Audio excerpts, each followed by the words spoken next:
ইউটিউবে আপনি যদি আসলে অ্যালগরিদম এবং অডিয়েন্স ফ্রেন্ডলি কন্টেন্ট ক্রিয়েটর না হন তাহলে আপনাকে কিন্তু টিকিয়ে রাখাটা অনেক বেশি কষ্টসাধ্য হয়ে যাবে অ্যাজ এ কন্টেন্ট ক্রিয়েটর। সুপ্রিয় দর্শক, ইউটিউবে এখন এমন কিছু পর্যবেক্ষণমূলক ব্যবস্থাপনা আপনাকে নিতে হবে, যেই ব্যবস্থাগুলো যদি আপনি আপনার চ্যানেলে না নেন তাহলে ডেফিনেটলি আপনাকে পস্তাতেই হবে। আজকের ভিডিওতে আমি 5টি পয়েন্ট আপনাদের সাথে শেয়ার করব, যে 5টা পয়েন্টের প্রত্যেকটা পয়েন্টই আপনাকে একে একে আপনার চ্যানেলে প্রয়োগ করতে হবে।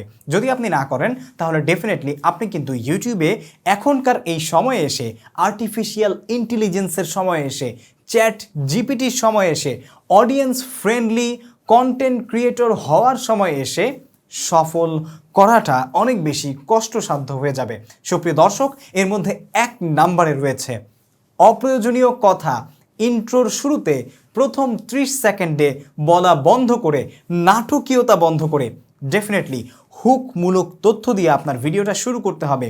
প্রথম 30 সেকেন্ড অনেক বেশি ইম্পর্ট্যান্ট, আপনাকে মনে রাখতে হবে। হুকমূলক তথ্য কি? এমন কিছু তথ্য আপনি প্রথম 30 সেকেন্ডে, এমন কিছু কথা আপনি প্রথম 30 সেকেন্ডে বলবেন, যেই কথাগুলো আপনার টার্গেটেড সাবজেক্টের, আপনার টার্গেটেড কন্টেন্টের যেই টার্গেটেড অডিয়েন্স আছে তাদের জন্য অনেক বেশি ইম্পর্ট্যান্ট, যাতে করে এই প্রথম 30 সেকেন্ডের ভিডিওটা সে দেখার পরে তার পুরো ভিডিও দেখার জন্য নিজেকে বাধ্য করে তোলে।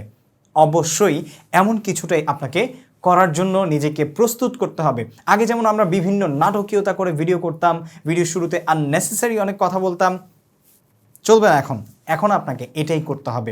দ্বিতীয়ত, অবশ্যই আপনাকে লং ভিডিওর পাশাপাশি শর্টস ভিডিও আপলোড করা শুরু করতে হবে। আপনার চ্যানেলে মনিটাইজেশন থাকুক বা না থাকুক, আপলোড করাটা এখন শর্টস ভিডিও অনেক বেশি গুরুত্বপূর্ণ। কেননা এখন এমন অসংখ্য চ্যানেল দেখা যাচ্ছে যারা 4-5 মাসেই শুধুমাত্র শর্টস আপলোড করে তাদের চ্যানেলে মিলিয়ন মিলিয়ন সাবস্ক্রাইবার্স পাচ্ছে।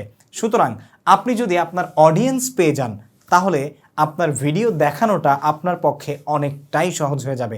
সুতরাং আপনারা এখন থেকেই শর্টস আপলোড করা শুরু করে দিন লং ভিডিওর পাশাপাশি। অবশ্যই আমাকে জানাতে ভুলবেন না আপনারা কারা অলরেডি লং ভিডিওর পাশাপাশি শর্টস আপলোড করা শুরু করেছেন।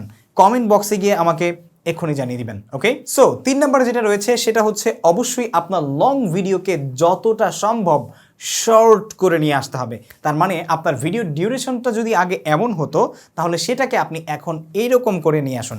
তার কারণ হচ্ছে এখন কিন্তু ইউটিউবের যারা অডিয়েন্স আছে, ফেসবুকের যারা অডিয়েন্স আছে এবং সকল সোশ্যাল প্ল্যাটফর্মের যারা ভিজুয়াল অডিয়েন্স আছে, যারা ভিডিও দেখে, তাদের সময় খুবই কম।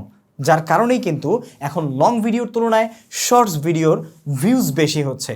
সুতরাং আপনাকে এই বিষয়গুলো পর্যবেক্ষণ করে আপনার লং ভিডিও হলেও সেই ভিডিওতে যেন অপ্রয়োজনীয় কোনো তথ্য, অপ্রয়োজনীয় কোনো ভ্যালু, অপ্রয়োজনীয় কোনো কথা, অপ্রয়োজনীয় কোনো কিছু না বলে, না দেখিয়ে আপনার ভিডিওর যে মূল টার্গেটেড ভ্যালু সেটা দেখানোর চেষ্টা করুন এবং আপনার ভিডিওটাকে শর্ট করে আনার চেষ্টা করুন। আমি জানি যারা বিশেষ করে টিউটোরিয়াল এবং অনেক শিক্ষামূলক ভিডিও বা এমন কোনো কিছু ভিডিও তৈরি করেন যেটা আসলে লং না করলেও নয়, তারপরেও আপনি চেষ্টা করুন অ্যাজ মাচ এজ পসিবল আপনার ভিডিওটাকে শর্ট করে আনার চেষ্টা করুন। ঠিক আছে, যত লং হবে অডিয়েন্স কিন্তু তত আপনার ভিডিওকে স্কিপ করে তার কাছে অনেক অপশন রয়েছে সেখানে চলে যাবে। 4 নম্বরে যেটা রয়েছে সেটা হচ্ছে মেটা ডেটার আগে কন্টেন্টে ফোকাস করতে হবে।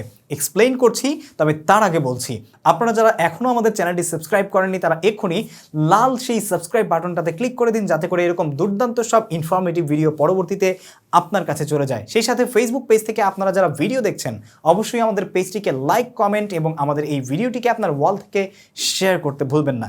সো অবশ্যই আপনাকে এখন কিন্তু আপনার যে মেটা ডেটা আছে ভিডিওতে, সেই মেটা ডেটাকে ফোকাস বেশি না করে আপনার যে কন্টেন্ট আছে সেটাতে ফোকাস করতে হবে। এখন চলে আসে যে মেটা ডেটাটা আসলে কি, অনেকেই চেনেন না। সেটা হচ্ছে video title, video description, video tags, এগুলোর উপরে আমরা এত বেশি গুরুত্বারোপ করি, মাঝে মাঝে মনে হয় যে আমাদের অডিয়েন্স কন্টেন্টে কিছু পাক বা না পাক, আমাদের টাইটেল, ডেসক্রিপশন এবং ট্যাগস যেন একদম আহামরি ভালো হয়। একটা কথা মনে রাখবেন, আপনার মেটা ডেটা, ইউটিউবের সর্বোচ্চ ভালো মেটা ডেটা দিয়ে যদি আপনি ভিডিও আপলোড করেন ইউটিউবে, কিন্তু আপনার কন্টেন্ট যদি ভালো না হয় তাহলে সেই ভিডিও ইউটিউবের অ্যালগোরিদমের তথ্যানুসারে এখন আপনাকে ডাউনেই ফেলিয়ে রাখবে, আপনাকে উপরে উঠতে দিবে না। আপনার ভিডিওর মেটাডেটার টাইটেল, আপনার ভিডিওর থাম্বনেইল, আপনার ভিডিওর ট্যাগস, আপনার ভিডিওর ডেসক্রিপশন এসইও ফ্রেন্ডলি অপটিমাইজেবল ভিডিও হয়ে থাকুক, তারপরেও আপনার ভিডিওতে যদি দম না থাকে, কন্টেন্ট কোয়ালিটি ভালো না হয়, ভ্যালু না থাকে, তাহলে সেই কন্টেন্ট কিন্তু কেউ দেখবে না। কিন্তু আপনি দেখবেন যে কন্টেন্টে ভ্যালু আছে বাট টাইটেলে খুব বেশি কিছু লেখা নেই, কিন্তু সেই কন্টেন্টেও মিলিয়ন মিলিয়ন ভিউজ হচ্ছে। তার কারণ এখন ইউটিউবের রোবট দেখে অডিয়েন্স রিটেনশন, অডিয়েন্স এঙ্গেজমেন্ট, আপনি আপনার অডিয়েন্সের সাথে কতটা রিলেট করতে পারছেন আপনার কন্টেন্ট দিয়ে। বন্ধুরা, 5 নম্বরে যেটা রয়েছে আপনার ইউটিউব চ্যানেলে এখন আপনাকে প্রয়োগ করার জন্য, সেটা হচ্ছে বেটার অডিয়েন্স এঙ্গেজমেন্ট পাওয়ার জন্য আপনার সাধ্যের সবটুকু দিয়ে এডিটিং করতে হবে। এক্স্যাক্টলি, আমি জানি আপনি হয়তোবা নতুন, অথবা আপনি পুরনো, অথবা আপনি মিড লেভেলে আছেন, খুব ভালো এডিটিং পারেন না, কিন্তু তারপরেও বলবো আপনার কাছে যেটা আছে আপনি যতটুকু পারেন, আপনি প্রিমিয়ার প্রো দিয়ে এডিটিং করেন, ক্যামতাশিয়া দিয়ে এডিটিং করেন, মোবাইলে কাইনমাস্টারে করেন বা ইনশটে করেন, ক্যাপকাটে করেন, যেটাতেই করেন না কেন, আপনার পক্ষে যতটা সম্ভব শুধু টেক্সট এড করতে পারেন, শুধু টেক্সটই এড করে দিন। শুধু অ্যানিমেশন দিতে পারেন, অ্যানিমেশনটাই অ্যাড করে দিন। শুধু বিরল অ্যাড করতে পারেন, এমন এমন বিরল অ্যাড করুন যেন মানুষ এঙ্গেজ থাকে আপনার ভিডিওতে। Try to do your better performance on video editing. এখন ভিডিও এডিটিংয়ে অনেক বেশি আপনাকে গুরুত্ব দিতে হবে, কারণ মানুষ এখন অনেক বেশি কোয়ালিটি বোঝে। এখন আর মানুষ আগের মতো নেই যে আপনি যা ইচ্ছা তাই দিবেন সেটা মানুষ দেখবে। সুতরাং আপনার অডিয়েন্সের এঙ্গেজমেন্ট ধরে রাখার জন্য, অডিয়েন্সের মনোযোগ আকর্ষণ করার জন্য আপনার সাধ্যের সবটুকু দিয়ে ভালো এডিটিং করার চেষ্টা করুন। সো বন্ধুরা, এই 5টা জিনিস যদি আপনি এখন ফলো করেন, তাহলে বর্তমান সময়ের এই অবস্থানে এসে আপনাকে ইউটিউবে কন্টেন্ট ক্রিয়েটর হিসেবে আর পস্তাতে হবে না। ভিডিও ভালো লেগে থাকলে শেয়ার করতে ভুলবেন না। আসসালামু আলাইকুম ওয়া রাহমাতুল্লাহি ওয়া বারাকাতুহু।